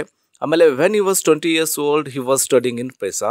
His father wanted him to be doctor. ಯಾವಾಗ ಅವರು 20 ವರ್ಷ ಇದ್ದಕ್ಕಾರ ಅಲ್ಲಿ ಪೈಸಾದಲ್ಲಿ ಓದ್ಬರ್ಬೇಕಾದ್ರೆ ಅವಾಗ ಡಾಕ್ಟರ್ ಅವರು ಏನಾಗಬೇಕಂತ ಆಸೆ ಇತ್ತಂದರೆ, ಫಾದರ್ ಅವ್ರಿಗೆ ಏನಾಗಬೇಕಂತ ಆಸೆ ಇತ್ತಂದರೆ ಡಾಕ್ಟರ್ ಆಗಬೇಕಂತ ಆಸೆ ಇತ್ತು. But Galileo was bored with schools. ಆದರೆ ಗೆಲಿಲಿಯೋ ಅವರಿಗೆ ಸ್ಕೂಲ್ಸ್ ಬಗ್ಗೆ ಇಂಟ್ರೆಸ್ಟ್ ಇರಲಿಲ್ಲ, ಅವರಿಗೆ ಸ್ಕೂಲಿಗೆ ಹೋಗೋದಂದರೆ ಇಂಟ್ರೆಸ್ಟ್ ಇರಲಿಲ್ಲ. ಬಟ್ ಇನ್ನೊಂದು ಇಲ್ಲಿದೆ ನೋಡಿ, ಎಕ್ಸೆಪ್ಟ್ ಫಾರ್ ಮ್ಯಾಥ್ ಅಂತ. ಆದರೆ ಅವರಿಗೆ ಮ್ಯಾಥಮೆಟಿಕ್ಸಲ್ಲಿ ಇಂಟ್ರೆಸ್ಟ್ ಇತ್ತು. ಅದನ್ನು ಹೊರತುಪಡಿಸಿ ಅವರು ಸ್ಕೂಲಿಗೆ ಮ್ಯಾಥಮೆಟಿಕ್ಸ್ ಅಂದರೆ ಇಷ್ಟ ಇತ್ತು, ಆದರೆ ಸ್ಕೂಲ್ ಅಂದರೆ ಅವರಿಗೆ ಇಷ್ಟ ಇರಲಿಲ್ಲ. ಯಾಕೆ ಅವ್ರಿಗೆ ಮ್ಯಾಥಮೆಟಿಕ್ಸ್ ಅಂದರೆ ಇಷ್ಟ ಇತ್ತು ಅಂತಂದರೆ, because math was the one subject wear he was doing well. ಅದೇ ಒಂದು ಸಬ್ಜೆಕ್ಟಲ್ಲಿ ಮಾತ್ರ ಆತ ಒಳ್ಳೆಯ ಓದೋದ್ರಲ್ಲಿ ಒಳ್ಳೆಯವನಾಗಿದ್ದ. ಸೊ ಚೆನ್ನಾಗಿ ಓದ್ತಾ ಇದ್ದ, ಅದು ಆತನಿಗೆ ಇಂಟ್ರೆಸ್ಟ್ ಆಗಿತ್ತು. ಅವಾಗೇನಾಯಿತು ಮುಂದೆ, the court mathematician offers to tutor him privately. ಆ ಕೋರ್ಟ್ ಮ್ಯಾಥಮೆಟಿಷಿಯನ್ ಒಬ್ಬರು ಏನು ಮಾಡಿದ್ರು, ಇವರಿಗೆ ಪ್ರೈವೇಟಾಗಿ ಟ್ಯೂಷನ್ ಹೇಳಲಿಕ್ಕೆ ಸ್ಟಾರ್ಟ್ ಮಾಡಿದ್ರು. ಅವಾಗ ಏನಾಯಿತು, ಟ್ಯೂಷನ್ ಹೇಳಿದ ನಂತರ so he could become a qualified mathematician. ಅವಾಗ ಏನಾಯಿತು, ಅವರು ಒಬ್ಬ ಕ್ವಾಲಿಫೈಡ್ ಮ್ಯಾಥಮೆಟಿಷಿಯನ್ ಆದರು. ನೋಡಿ, ನಾನು ಯಾವ ರೀತಿ ಲೈನ್ ಬೈ ಲೈನ್ ಕನೆಕ್ಟ್ ಮಾಡ್ತಾ ಹೋಗ್ತಿದ್ದೀನಿ. ಸೊ ಯಾವ ಲೈನು ನಾನು ಸಪ್ರೇಟಾಗಿ ಮೀನಿಂಗ್ ಮಾಡ್ತಾ ಇಲ್ಲ. ಸೊ ಇದಾದ ನಂತರ ಇದಾದ ನಂತರ ಯಾವ ರೀತಿ ಕನೆಕ್ಟ್ ಮಾಡ್ತಾ ಹೋಗ್ತಿದ್ದೀವಿ ನೋಡಿ. ಸೊ ಅದು ಬಹಳ ಇಂಪಾರ್ಟೆಂಟ್ ಇಂಗ್ಲೀಷ್ ಓದೋದ್ರಲ್ಲಿ, ಇಂಗ್ಲೀಷ್ ಲ್ಯಾಂಗ್ವೇಜ್ ಕಾಂಪ್ರಿಹೆನ್ಷನ್ದಲ್ಲಿ ಭಾಳಷ್ಟು important. His father was disappointed. ಯಾವಾಗ ಅವರು ಮುಂದೆ ಕ್ವಾಲಿಫೈಡ್ ಮ್ಯಾಥಮೆಟಿಷಿಯನ್ ಆಗ್ತಾರೆ, ಬಟ್ ಅವರ ತಂದೆಗೆ ಏನಾಗುತ್ತೆ, ಅದೊಂದು ಡಿಸಪಾಯಿಂಟೆಡ್ ಆಗ್ತಾರೆ. ಸೊ ಅದೊಂದು ಡಿಸಪಾಯಿಂಟ್ಮೆಂಟ್ ಆಗ್ತೈತಿ, ಅದೊಂದು ನಿರಾಶೆ ಆಗ್ತೈತಿ. ಯಾಕಂದರೆ ಅವ್ರು ಡಾಕ್ಟ್ರ್ ಆಗಬೇಕಂತ ಇಷ್ಟ ಇರ್ತೈತಿ, ಆದರೆ ಇವರು ಕ್ವಾಲಿಫೈಡ್ ಮ್ಯಾಥಮೆಟಿಷಿಯನ್ ಆಗ್ತಾರೆ. But he agreed. ಆದರೆ ಏನು ನಿರ್ವಾಹ ಇರಲಿಲ್ಲ, ತಂದೆ ಒಪ್ಕೋತಾರೆ. ಬಿಕಾಸ್ ಈ needed to earn money. Galileo ಅವರಿಗೆ ಹಣ ಗಳಿಸ್ಬೇಕಾಗಿರ್ತೈತಿ. ಅದಕ್ಕಾಗಿ Galileo began experimenting with different things. ಅದಕ್ಕಾಗಿ ಗೆಲಿಲಿಯೋರು ಬೇರೆ ಬೇರೆ ವಸ್ತುಗಳೊಂದಿಗೆ ಪ್ರಯೋಗ ಮಾಡಲಿಕ್ಕೆ ಸ್ಟಾರ್ಟ್ ಮಾಡ್ತಾರೆ. ನೋಡಿ, trying to come up with some sorts of inventions. ಕೆಲವು ಪ್ರಯೋಗ ಮಾಡಲಿಕ್ಕೆ ಸ್ಟಾರ್ಟ್ ಮಾಡ್ತಾರೆ, ಕೆಲವು ಸಂಶೋಧನೆ ಮಾಡ್ತಾರೆ. That he could sell for money. ಅವನ್ನ ಕಂಡು ಹಿಡಿದು ಅವನ ಹಣಕ್ಕಾಗಿ ಮಾರಬೇಕಂತ ವಿಚಾರ ಮಾಡ್ತಾರೆ. ಯಾಕಂದರೆ ಅವರಿಗೆ ಹಣ ಅವಶ್ಯಕತೆ ಇರುತ್ತೆ. ಸೊ ಅದಕ್ಕಾಗಿ ಇದನ್ನು ಕಾಂಪ್ಲೆಕ್ಸ್ ಸೆಂಟೆನ್ಸ್ ಕರಿತೀವಿ. ಸೊ 1 by 1 ಅದಕ್ಕೆ ಹೇಳಿದೆ, ಈ ರೀತಿ ಒಂದಕ್ಕೊಂದು ಜಾಯಿಂಟ್ ಮಾಡ್ತಾ ಹೋಗಿ ಅರ್ಥ ಮಾಡ್ಕೊಳ್ಳೋಕ್ಕೆ ಹೋಗಿ. He had a little bit success. ಅವರಿಗೆ ಸಕ್ಸಸ್ ಆಗುತ್ತಾ ಸ್ವಲ್ಪ with is invention that was like a compass. ಅವರು ಕಂಡುಹಿಡಿದು ಕಂಪಾಸ್ ಮಾಡ್ತಾರೆ. That could be use to major plots of land. ಅದು ಕಂಪಾಸ್ನ ಎದಕ್ಕೆ ಯೂಸ್ ಮಾಡ್ತಿರ್ತಾರೆ ಅಂದರೆ, ಲ್ಯಾಂಡ್ದಲ್ಲಿ ಏನು ಪ್ಲಾಟ್ಸನ್ನು ಮೇಜರ್ ಮಾಡಲಿಕ್ಕೆ ಯೂಸ್ ಮಾಡ್ತಿರ್ತಾರೆ. He had already experimented with, ಅದಷ್ಟೇ ಅಲ್ಲ, ಕಂಪಾಸ್ನ ಅಷ್ಟೇ ಅಲ್ಲ, ಆಲ್ರೆಡಿ ಅವ್ರು ಏನೇನು ಎಕ್ಸ್ಪೆರಿಮೆಂಟ್ ಮಾಡಿದ್ದಾರೆ ಅಂದರೆ ಪೆಂಡ್ಯುಲಮ್ಸ್, ಥರ್ಮಾಮೀಟರ್, ಮ್ಯಾಗ್ನೆಟ್ಸ್, ಇವುಗಳಲ್ಲಿನೂ ಕೂಡ ಆತ ಏನು ಮಾಡಿದರು, ಎಕ್ಸ್ಪೆರಿಮೆಂಟ್ ಮಾಡಿದರು. When he heard that Dutch inventor had invented something called spyglass. ಯಾವಾಗ ಅವ್ರಿಗೆ ಗೊತ್ತಾಗ್ತೈತಿ ಡಚ್ ಇನ್ವೆಂಟರ್ ಒಬ್ಬರು ಆಲ್ರೆಡಿ ಸ್ಪೈ ಗ್ಲಾಸ್ ಅನ್ನೋದನ್ನು ಅವರು ಇನ್ವೆಂಟೆಡ್ ಮಾಡಿದ್ದಾರೆ ಅಂತೇಳಿ. But he was keeping it secret. ಆದರೆ ಅವನು ಅದನ್ನು ಸೀಕ್ರೆಟಾಗಿ ಇಟ್ಟಿರ್ತಾನಂತ. ಯಾವಾಗ ಅದು ಗೊತ್ತಾಗುತ್ತಲ್ಲ ಗೆಲಿಲಿಯೋಗೆ, Galileo decided to work on his own. So Galileo ತನ್ನದೇ ಕೆಲಸದಲ್ಲಿ ತೊಡಗ್ತಾನೆ. ಯಾವಾಗ ಇದು ಆತ ಸ್ಪೈ ಗ್ಲಾಸ್ ನೋಡ್ರಿ ಡಚ್ ಇನ್ವೆಂಟರ್ ಕಂಡುಹಿಡಿದದ್ದು. ಸೊ ಆವಾಗ ಇವರು ತನ್ನದೇ ಆದ ಕೆಲಸದಲ್ಲಿ ಸ್ಟಾರ್ಟ್ ಮಾಡ್ತಾರೆ. ಏನು ವಿದಿನ್ 24 hours, ಕೇವಲ 24 ಗಂಟೆಯಲ್ಲಿ he had invented a telescope. ಅವರು ಒಂದು ಟೆಲಿಸ್ಕೋಪನ್ನು ಕಂಡುಹಿಡಿತಾರೆ. That could magnify things to make the appear 10 times larger than real life. ಒಂದು ವಸ್ತುವಿನ 10 ಪಟ್ಟು, ನಿಜ ರೂಪದ 10 ಪಟ್ಟು ಅಷ್ಟು ದೊಡ್ಡ ಪ್ರಮಾಣದಲ್ಲಿ ಕಾಣುವಂಥ ಟೆಲಿಸ್ಕೋಪನ್ನು ಅವರು ಕಂಡುಹಿಡ್ತಾರೆ ಓನ್ಲಿ ವಿದಿನ್ 24 hours. ಏನಾಯಿತು, ಒಂದು ರಾತ್ರಿ he pointed his telescope towards the sky. ಒಂದು ರಾತ್ರಿ ಆಕಾಶದಲ್ಲಿ ಟೆಲಿಸ್ಕೋಪ್ ಮೂಲಕ ನೋಡ್ತಾ ಇದ್ದರು. And made is first of many space observations. ಅದರಲ್ಲಿ ಒಂದು ನೋಡೋಂಥ ಆಕಾಶವನ್ನು ನೋಡ್ತಾ ಇದ್ದಾದರೆ ಅವಾಗ ಏನು ಕಾಣ್ತಾ ಅವರಿಗೆ, the moon was not smooth. ಅವ್ರಿಗೆ ಗೊತ್ತಾಯಿತು ಮೂನ್ ಸ್ಮೂತ್ ಇಲ್ಲ. ಯಾಕಂದರೆ ಲೈಕ್ ಎವ್ರಿ ಒನ್ ಥಾಟ್, ಎಲ್ಲರೂ ಏನು ಅಂದ್ಕೊಂಡಿರ್ತಾರೆ ಮುಂಚೆಲ್ಲ ಮೂನ್ ಭಾಳಷ್ಟು ಸ್ಮೂತ್ ಆಗಿದ್ದಾನೆ ಅಂತ ತಿಳ್ಕೊಂಡಿರ್ತಾರೆ. ಆದರೆ ಮೂನ್ ಸ್ಮೂತಾಗಿ ಇರಲ್ಲ. ದ ಮೂನ್ ವಾಸ್ ಹೇಗಿತ್ತಂದರೆ covered in bumps and craters. Moon's ಮೇಲೆ ಬಂಪ್ಸ್ಗಳು, ಕ್ರೇಟರ್ಸ್ಗಳು ಇದ್ದವು. ಆ್ಯಸ್ ಟೆಕ್ನಾಲಜಿ ಹ್ಯಾಡ್ ಇಂಪ್ರೂವ್ಡ್, ಇದೇ ರೀತಿ ಟೆಕ್ನಾಲಜಿಗಳು ಇಂಪ್ರೂವ್ ಆದ ನಂತರವೇ, ಸೊ ಆದಂತೆ first Galileo and then many others have made improvements on the telescope. ಮೊದಲು ಗೆಲಿಲಿಯೋ ಅವರು ಅದನ್ನು ಇಂಪ್ರೂವ್ಮೆಂಟ್ ಮಾಡಿದ್ರು. ಅದಾದ ನಂತರ ಭಾಳಷ್ಟು ಏನು ಮಾಡಿದ್ರು, ಸೈಂಟಿಸ್ಟ್ಗಳು ಅದನ್ನು ಇಂಪ್ರೂವ್ಮೆಂಟ್ ಮಾಡ್ತಾನೆ ಹೋದರು. The wonderful device is that allows us to see from a distance. ಆ ಒಂದು ಅದ್ಭುತವಾದ ಡಿವೈಸ್ ಏನಿದೆಯಲ್ಲ, ಆ ಅದ್ಭುತವಾದ ಡಿವೈಸ್ ಅಂದರೆ ಯಾವುದು, ಟೆಲಿಸ್ಕೋಪ್. ಸೊ ಈ ರೀತಿ ಕ್ವಶನ್ ಮಾಡ್ತಾ ಹೋಗ್ರಿ. ನಾನು ಇದನ್ನೇ ಹೇಳಿದ್ದು, ನೀವು ವಾಕ್ಯವನ್ನೇ ನೀವೇ ಕ್ವಶನಿಂಗ್ ಮಾಡ್ತಾ ಹೋಗೋದು. ವಂಡರ್ಫುಲ್ ಡಿವೈಸ್ ಅಂದರೆ ಯಾವುದು ಅಂದರೆ ಟೆಲಿಸ್ಕೋಪನ್ನು. ಅದು ನಮಗೆ ಏನು ಮಾಡ್ತದೆ ಅಂದರೆ ಅಷ್ಟು ಸಿ ಫ್ರಮ್ ಅ ಡಿಸ್ಟೆನ್ಸ್, ದೂರದಿಂದ ವಸ್ತುಗಳು ನಾವು ಆರಾಮಾಗಿ ಕಾಣುವಂತೆ ಮಾಡುತ್ತದೆ. ಇವಾಗ ನಾನು ಕ್ವಶನ್ಸ್ಗೆ ಬರ್ತೀನಿ. ಇಲ್ಲಿ ನೋಡಿ, first question, 31st Galileo could become a qualified mathematician. ಆವಾಗ ನಮಗೆ ಆನ್ಸರ್ ಗೊತ್ತಾಗುತ್ತೆ. ಕ್ವಾಲಿಫೈಡ್ ಮ್ಯಾಥಮೆಟಿಷಿಯನ್ ಜಸ್ಟ್ ನಾವು ಇಲ್ಲಿಗೆ ಹೋಗ್ತೀವಿ, ಕ್ವಾಲಿಫೈಡ್ ಮ್ಯಾಥಮೆಟಿಷಿಯನ್ಗೆ ಹೋಗ್ತೀವಿ. ಯಾವಾಗ ಅವರು ಕ್ವಾಲಿಫೈಡ್ ಮ್ಯಾಥಮೆಟಿಷಿಯನ್ ಆಗ್ತಾರೆ, the court mathematician offer to tutor him privately. ಯಾವಾಗ ಕೋರ್ಟ್ ಮ್ಯಾಥಮೆಟಿಷಿಯನ್ ಅವರಿಗೆ ಟ್ಯೂಷನ್ ಹೇಳಲಿಕ್ಕೆ ಸ್ಟಾರ್ಟ್ ಮಾಡ್ತಾರಲ್ಲ, ಅವಾಗ ಅವರು ಕ್ವಾಲಿಫೈಡ್ ಮ್ಯಾಥಮೆಟಿಷಿಯನ್ ಆಗ್ತಾರೆ. ಇಲ್ಲಿ ಆಪ್ಷನ್ಸ್ ನೋಡಿ, he was a student of mathematics. No, the court mathematician offered him private tuition. His teacher taught him well. His father encouraged him. So ಇದರಲ್ಲಿ second one correct ಆಗುತ್ತೆ. ಆಮೇಲೆ 32 question, he had little of success with his inventions. ಹಾಗಾದ್ರೆ ಇಲ್ಲಿ inventions ಅಂದರೆ ಏನು, ಈ ರೀತಿ ಮೀನಿಂಗ್ನ ಕೇಳ್ತಾ ಹೋಗ್ತಿರ್ತಾರೆ. ಸೊ ಪ್ರತಿ ಗ್ರಾಮರ್, ಒಂದು ಯಾವ್ದಾದ್ರು ಗ್ರಾಮರ್ ಬಗ್ಗೆನೂ ಕ್ವಶನ್ಸ್ ಕೇಳ್ತಾ ಹೋಗ್ತಾರೆ. ಎಂಟೋನಿಮ್ಸ್ ಕೇಳ್ಬೋದು, ಸಿನಾನಿಮ್ಸ್ ಕೇಳ್ಬೋದು, ಕ್ವಶನ್ ಟ್ಯಾಗ್ಸ್ ಬಗ್ಗೆನೂ ಕೇಳ್ಬೋದು. ಇನ್ವೆನ್ಷನ್ ಅಂದರೆ ಏನಂದರೆ creating or producing something useful for the first time ಕಂಡುಹಿಡಿಯೋದಕ್ಕೆ, ಅದಕ್ಕೆ ನಾವು ಇನ್ವೆನ್ಷನ್ ಅಂತ ಕರಿತೀವಿ. The first observation of the sky made by Galileo or. First observation ಮಾಡಿದ್ರೆ ಅವ್ರಿಗೆ ಏನು ಅನ್ನಿಸ್ತು ಅಂದರೆ, ಇದು ಈಸಿಯಾಗಿ ಗೊತ್ತಾಗ್ಬಿಡುತ್ತೆ. ನಾನು ಇಲ್ಲಿ ಆಲ್ರೆಡಿ ಫಸ್ಟ್ ಅಬ್ಸರ್ವೇಷನ್ ಅಂದರೆ ಇಲ್ಲಿ ನಾನು ಇಲ್ಲಿ ಮಾರ್ಕ್ ಮಾಡಿದ್ದೀನಿ.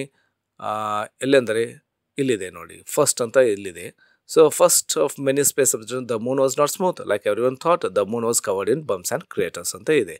ಸೊ ಇಲ್ಲಿ options ನೋಡ್ಕೊಳ್ರಿ. Here it is yes, here 33 question, the moon was not smooth. ಇದನ್ನು ಕರೆಕ್ಟ್ ಆಗುತ್ತಾ, the moon was covered in bumps and craters. So ಎರಡೂ ಕರೆಕ್ಟ್ ಆಗುತ್ತಾ. So both A and B are correct answer ಅಂತ ನೀವು mark ಮಾಡ್ತೀರಿ. And 34th question, Galileo invented telescope with 24 hours after he heard about a scientist had invented. ಇದು ನಿಮ್ಮ concentration direct ಇಲ್ಲಿಗೆ ಹೋಗುತ್ತೆ, spy ಗ್ಲಾಸೇ ಹೋಗುತ್ತೆ. ಓಕೆ, ಯಾವಾಗ 24 hours ನಾನು ಇಲ್ಲೆಂಡ್ರಲ್ಲೇ ಮಾಡಿದ್ದೀನಿ, ಸ್ಪೈ ಗ್ಲಾಸ್ ಅಂತ ಬರ್ತಾ. ಸೊ ಯಾವಾಗ ಡಚ್ ಇನ್ವೆಂಟರ್ ಸ್ಪೈ ಗ್ಲಾಸನ್ನು ಇನ್ವೆಂಟ್ ಮಾಡಿದೆ ನನಗೆ ಗೊತ್ತಾಗುತ್ತಾ, ಇದನ್ನು ಕೂಡ ಟೆಲಿಸ್ಕೋಪ್ ಬಗ್ಗೆ ಇನ್ವೆನ್ಷನ್ ಮಾಡಲಿಕ್ಕೆ ಸ್ಟಾರ್ಟ್ ಮಾಡ್ತಾರೆ, ಅದನ್ನು ಕಂಡುಹಿಡಿತಾರೆ. And 35th question, Galileo decided to work on one of his own inventions ಅಂತಿದೆ. ವೆನ್ ಹಿ, ಯಾವಾಗ ಆತ ಇನ್ವೆನ್ಷನ್ ಸ್ಟಾರ್ಟ್ ಮಾಡ್ತಾರೆ ಅಂದರೆ ಇದು ಈಸಿಯಾಗಿ ಗೊತ್ತಾಗ್ತಾ. ಈ ಆಪ್ಷನ್ಸ್ ನೋಡಿದ್ರಂತೂ ಈಸಿ ಗೊತ್ತಾಗುತ್ತೆ. So become A qualified method strong, was studying in paisa. So heard that a Dutch scientist had invented spyglass. This is the correct answer. Okay, so ನೀವು ಅದಕ್ಕೆ ನೀವು ಪ್ಯಾಸೇಜ್ನ ನೋಡಿ ಇನ್ನೊಂದ್ಸಲ ಚೆಕ್ ಮಾಡ್ಕೋಬೋದು. And 36th question, according to the passage Galileo had made experiments with. ಯಾವುದ್ರ ಬಗ್ಗೆ ಆತ experiments ಮಾಡ್ತಾ, telescope okay, pendulum okay, thermometer okay, compass okay. ಇದರಲ್ಲಿ 4 ಓಕೆ ಆಗುತ್ತೆ. ಇಲ್ಲಿ ಮ್ಯಾಗ್ನೆಟ್ ಸ್ಪೈ ಗ್ಲಾಸ್ ಮೇಲೆ ಮಾಡಲಿಲ್ಲ, ಇದು ಬರಲ್ಲ, ಹೋಯ್ತು. ಇಲ್ಲಿಗೆ ನಾವು ಕಾಟ್ ಹಾಕಬೇಕು, ಇದಕ್ಕೆ ನಾವು ಜಾಸ್ತಿ ತಲೆ ಕೆಡಿಸೋಬಾರ್ದು. ಮತ್ತು ಇಲ್ಲಿನೂ ಸ್ಪೈ ಗ್ಲಾಸ್ ಬಂದು ಇದನ್ನು ಕಾಟ್ ಹಾಕಬೇಕು. ಮತ್ತು ನೋಡಿ, ಇಲ್ಲಿನೂ ಸ್ಪೈ ಗ್ಲಾಸ್ ಬಂದಿದೆ, ಇದನ್ನು ನಾವು ಬಿಟ್ಟು ಬಿಡಬೇಕು. So first one is the correct answer. 37th question, telescope is the device use to. Last ಬಂದದ್ದು ನಾನು ಹೇಳಿದೆ, ಫಸ್ಟ್ ಪ್ಯಾರಾಗ್ರಾಫ್ ಪ್ಯಾಸೇಜಲ್ಲಿ ಕೊಟ್ಟಂಥ ಫಸ್ಟ್ ಪ್ಯಾರಾಗ್ರಾಫ್ ಮತ್ತು ಲಾಸ್ಟ್ ಪ್ಯಾರಾಗ್ರಾಫ್ ಭಾಳಷ್ಟು ಇಂಪಾರ್ಟೆಂಟ್ ಇರುತ್ತೆ. ಅವರು ಏನು ಹೇಳ್ಬೇಕಂತಿರ್ತಾರೆ ಅದರಲ್ಲಿ ಜಿಸ್ಟನ್ನು ಒಳಗೊಂಡಿರ್ತಾರೆ. ಸೊ ಅದಕ್ಕಾಗಿ ಈ ರೀತಿ ಕ್ವಶನ್ ಕೇಳಿದ್ರೆ ನೋಡಿ, ಟೆಲಿಸ್ಕೋಪ್ನ ಎದಕ್ಕೆ ಯೂಸ್ ಮಾಡ್ತೀವಿ, ಇದು ಲಾಸ್ಟ್ ಪ್ಯಾರಾಗ್ರಾಫ್ದಲ್ಲಿ ಬರೋದು. C the distant objects distinctly, ದೂರದ ವಸ್ತುಗಳು ನಾವು ಆರಾಮಾಗಿ ನೋಡ್ಬೋದು, ಅದಕ್ಕಾಗಿ ಇದನ್ನು ನಾವು ಯೂಸ್ ಮಾಡ್ತೀವಿ. The line from the passage which shows that Galileo was interested in maths. ಯಾವ ಲೈನ್ ನಿಮಗೆ ಗೊತ್ತಾಗುತ್ತೆ ಗೆಲಿಲಿಯೋ ಇಂಟ್ರೆಸ್ಟ್ ಆಗಿದ್ದರು ಮ್ಯಾಥಮೆಟಿಕ್ಸ್ದಲ್ಲಿ ಅಂತೇಳಿ.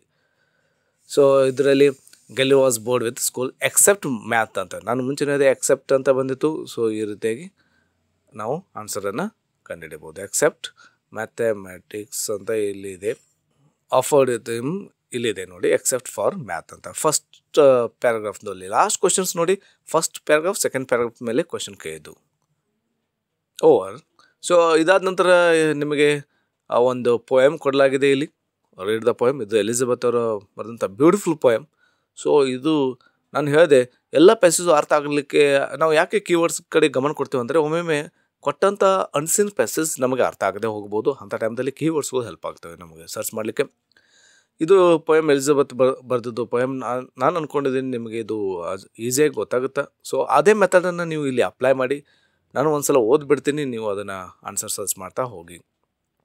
How do I love thee let me count the ways ಅಂತ. Wow, I love thee to the depth and breadth and height. Beautiful poem, ಪ್ರೀತಿಯನ್ನು ವ್ಯಕ್ತಪಡಿಸುವಂಥ poem ಇದು. ನಾನು ದಿ ಅಂದರೆ ಇಲ್ಲಿ ಯು ಇದು ಹಳೆ ಫಾರ್ಮ್, ದಿ ಅನ್ನೋದು ಹಳೆ ಫಾರ್ಮ್ದಲ್ಲಿ, ಇವರಿಗೆಲ್ಲ ಯು ಅಂತ ಯೂಸ್ ಮಾಡ್ತೀವಿ. How do I love thee, ನಿನ್ನನ್ನು ನಾನು ಎಷ್ಟು ಪ್ರೀತಿಸುತ್ತೇನೆ. Let me count the ways, ಅದನ್ನು ನಾನು ಕೌಂಟ್ ಮಾಡ್ತಾ ಹೋಗ್ತೀನಿ. I love thee to the depth and breadth and height ಅಂತ. Wow, very beautiful. Depth, breadth, height, ಆಳ, ಉಸಿರು, ಎತ್ತರ.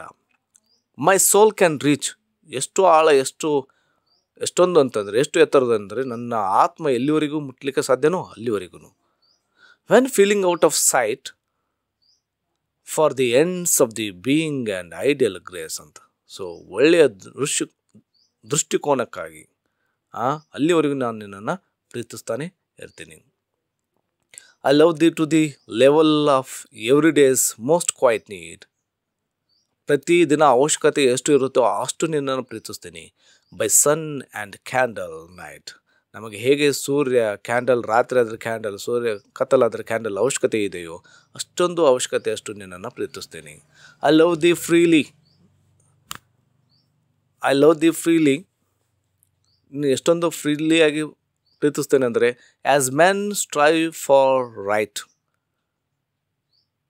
ಮನುಷ್ಯರಿಗೆ ಎಷ್ಟು ಹಕ್ಕಿದೆ ಸ್ಟ್ರೈವ್ಗಾಗಿ ಅಷ್ಟೊಂದು. I love thee purely as they turn from praise. I love the with the passion put to use in my old griefs. And with my childhood's faith, I love thee with a love I seem to lose with my lost saints. I love thee with the breath, smiles, tears of all my life, and if God choose, I shall but love thee better after death. ದೇವರು ನನ್ನನ್ನು ಕರೆದುಕೊಂಡರೂ ಕೂಡ ನಾನು ಸತ್ತ ನಂತರ ಕೂಡ ನಿನ್ನನ್ನು ಪ್ರೀತಿಸುತ್ತಲೇ ಇರುತ್ತೇನೆ. ಇಷ್ಟೊಂದು ಎಲಿಜಬೆತ್ ಅವರು ಬರೆದಂಥ ವೆರಿ ಫೇಮಸ್ ಪೋಯಮ್ ಇದು. ಸೊ ನಾನು ಇದರ ಮೀನಿಂಗ್ ಹೇಳಿಬಿಟ್ಟಿದ್ದೀನಿ. ಸೊ ನೀವು ಫಸ್ಟಿಗೆ ಕ್ವಶನ್ಸ್ ಓದ್ಕೊಂಡ ನಂತರ ಪೋಯಮ್ನ ಓದ್ಕೊಂಡ ನಂತರ ಆನ್ಸರ್ಸ್ನ ಚೆಕ್ ಮಾಡ್ಕೋತ ಹೋಗಿ. ಈ ರೀತಿ ಕ್ವಶನ್ ಕೇಳಿದ್ದಾರೆ. 39th question, how do I love thee ಅಂದರೆ ಏನು, the meaning of the this expression is ಅಂತ ಕ್ವಶನ್ ಕೇಳಿದ್ದಾರೆ. ಆ್ಯಂಡ್ 14th ಕ್ವಶನ್ ನೋಡಿ, ದ ಪೋಯಮ್ ಈಸ್ ಅಬೌಟ್ ಅಂತ ಕ್ವಶನ್ ಕೇಳಿದ್ದಾರೆ. 41 ಕ್ವಶನ್ ನೋಡಿ, the line which expresses the poet loves the beloved every moment is ಅಂತ question ಕೇಳಿದ್ದಾರೆ. 42 ಕ್ವಶನ್ ನೋಡಿ, the poet expresses her love freely. ನಾನು ಇದನ್ನು ಫಸ್ಟ್ ಮಾರ್ಕ್ ಮಾಡಿ ಆಮೇಲೆ ಅದನ್ನು ಮಾಡಿದ್ದೀನಿ, ನಿಮ್ಗೆ ಗೊತ್ತಾಗುತ್ತೆ ಅಂತ ಒಂದು ಅಷ್ಟೇ ತಿಳಿಸಿದ್ದೀನಿ ಇಲ್ಲಿ. 43 ಕ್ವಶನ್ ನೋಡಿ, I love the with the passion put to use ಅಂತ. ಹಿಯರ್ ಪ್ಯಾಷನ್ ಅಂದರೆ ಏನು ಅಂತ ಮೀನಿಂಗ್ ಕೇಳಿದರೆ ನೋಡಿ, ಸಿನಾನಿಮ್ಸ್ ಕೇಳ್ತಾನೆ ಇರ್ತಾರೆ. ಸೊ ಸಿನಾನಿಮ್ಸ್ ಬಗ್ಗೆನೇ ಒಂದು ಲಿಸ್ಟನ್ನು ಕೊಡ್ತಾ ಹೋಗ್ತೀನಿ. The poet expresses love with ಅಂತ ಕ್ವಶನ್ ಕೇಳಿದ್ದಾರೆ. And the poet loves his or her beloved ಅಂತ ಕ್ವಶನ್ ಕೇಳಿದ್ದಾರೆ. ಸೊ ಇದಾದ ನಂತರ ನಿಮಗೆ ಮೆಥಡ್ ಸ್ಟಾರ್ಟ್ ಆಗುತ್ತೆ. ಸೊ ಅದನ್ನು ನಾನು ಮುಂದಿನ ವಿಡಿಯೋದಲ್ಲಿ ಹೇಳ್ತೀನಿ.